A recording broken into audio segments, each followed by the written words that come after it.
We have our ewe lambs, which have been split off the mothers, weaned in the shed today, and there's a few rams in among them as well.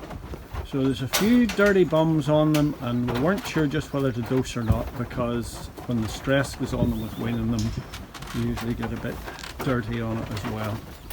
So there's one or two anyway rams that will be going away in a week or two, so we wanted them done, dosed and dagged anyway. So we have everything practically done except with one more little run to go down through the race here.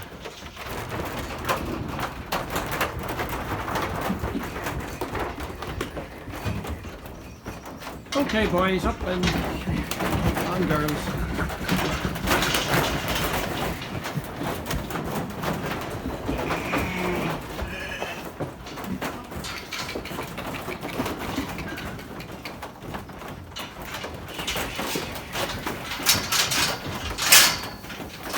So when the day we weaned the ewe lambs, we already marked them with a crayon, a stripe down their back, the ewes, so that they were separate from the rams. But we used this crayon type marker here and it's worn off already, or nearly worn off, so we're respraying them with a tin of aerosol, which is longer lasting.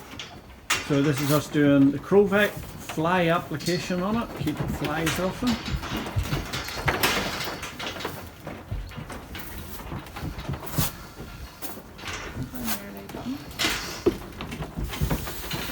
That sprayer and nozzles for every block. This is the ewe lambs, which are getting an orange mark. It's lovely today. It's a nice mild day, a gentle breeze. I'm working with the woolies. It's lovely. Isn't that right? So that is our lambs remarked freshly. Barbara's taking a bucket of meal across to the far field here, and I'm going to let them out. And they'll follow her across now. And we've also done them with Crowvec, the fly strike fly repellent.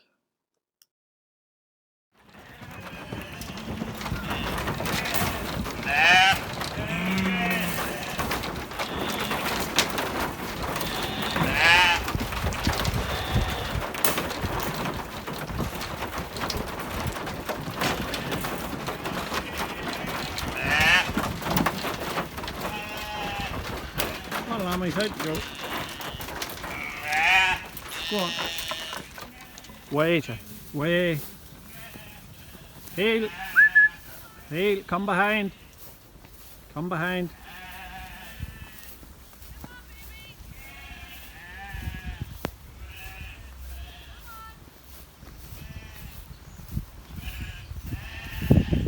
Way. Heel. Way. It's alright, Jay, they're way on now.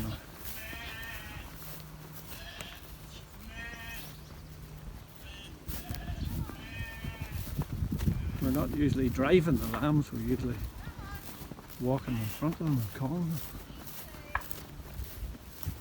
That'll do, Jay. Sit. Good girl. So the lambs are weaned probably 6-7 days now, and we just always feed meal a week or so after they've been weaned to kind of reduce the stress on them.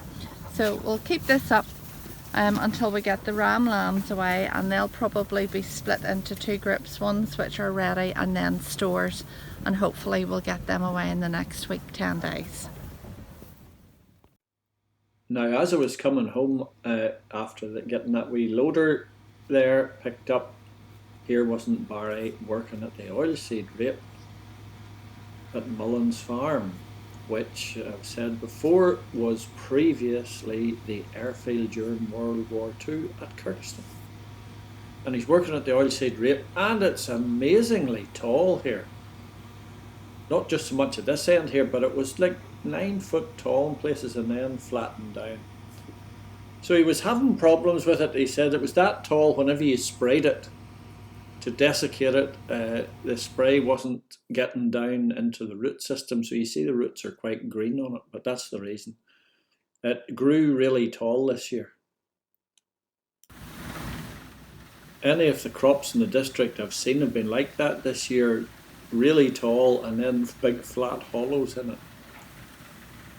and you're having to lift the table of the combine way up to so it doesn't be catching now. Anyway, there we go.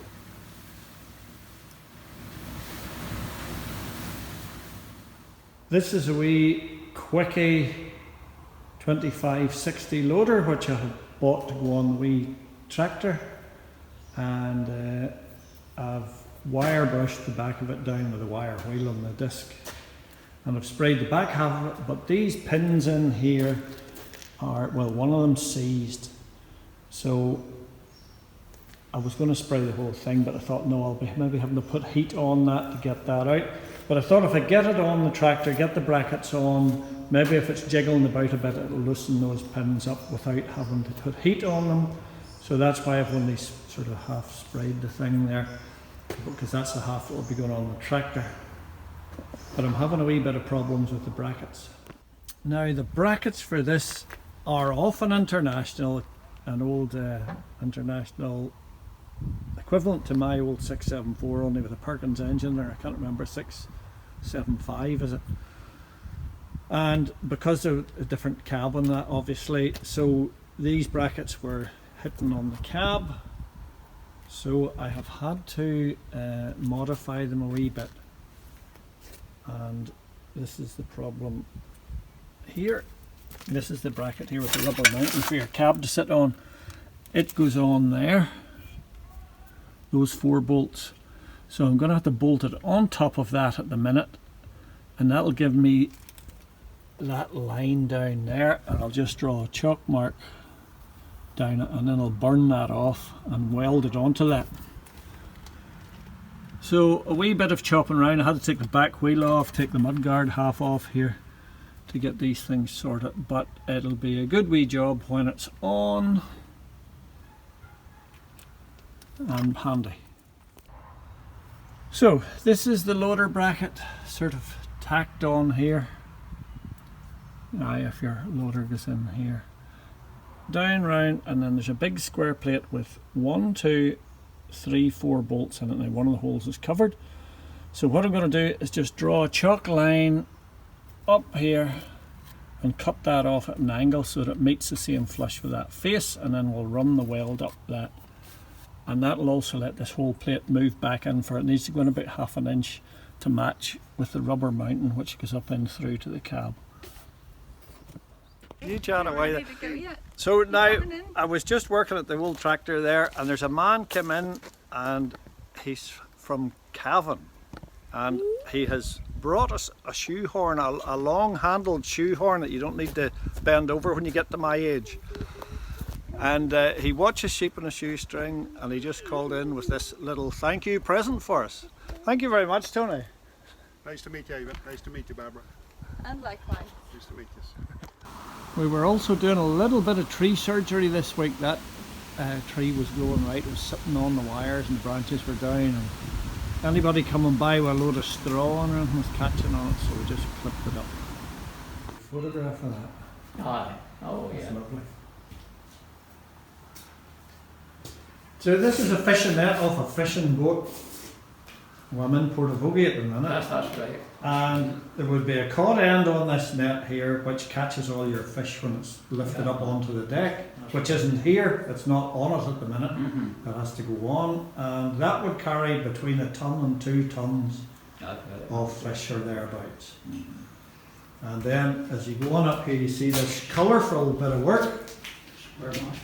This is what they call a square mash panel, and that lets the codfish escape from going into the net because it's wide and they can get out and away, and they are an endangered species, so to speak, or a limited catch, and that's on your net to let them away. And it takes about 300 or 400 horsepower to pull 2 of these nets together. Yeah. And this is the man that's making it here.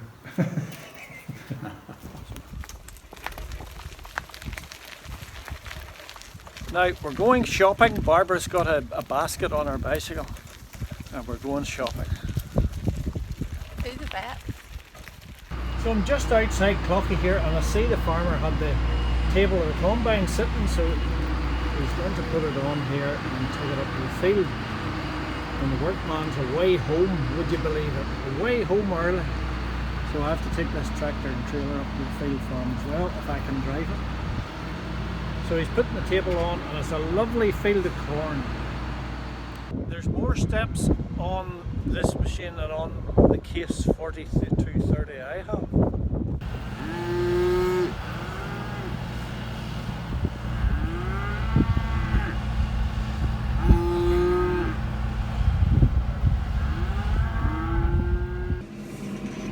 Very quiet, big machine this, you would hardly hear her going. Well, you would hear it going, but compared to what I'm used with.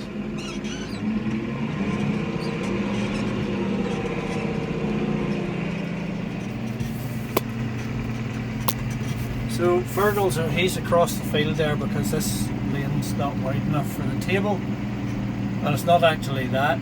The problem is the trees up at the end here getting into the field. So he's going up that way. I'm just going to park her up here. Now, as was said earlier on there, the workman's away home. So Fergal has offered me his job. He says he wants to get home. Once it's 4:30, you couldn't hold him back. Feels like a bit of a monster, but it's a nice machine. Now this is a lovely field of corn or oats, and this is the combine's first run out of the house since last year's crop cut. And she's just cleaning herself out there as the stuff goes through and taking the little surface rust off everything that's in her. But it's a lovely field, the whole field's standing. And Fergal tells me he got a letter in today saying he got third prize, so to speak. The combine didn't make it right round the field, so we're having to go up here with the tractor and trailer to meet the combine. You would think that man would trim this hedge when he's using this lane. He thought he was going to get round the field, but it just didn't work.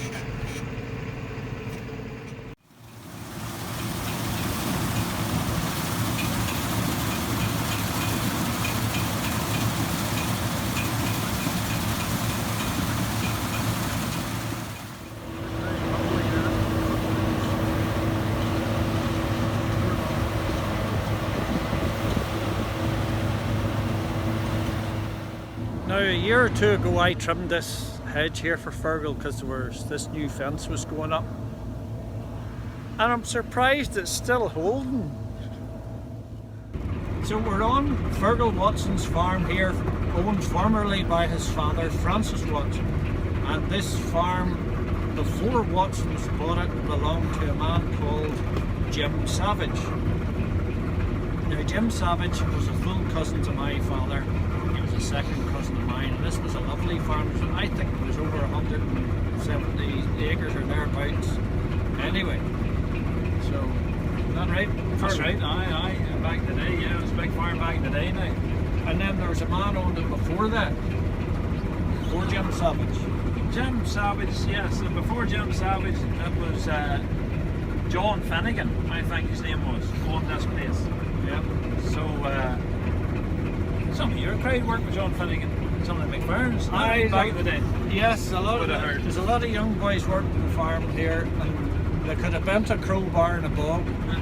And John Finnegan decided he wasn't leaving the farm to any of the McFerns. So they emigrated and went to Australia and made a fortune there. That right, David and Billy? Of course.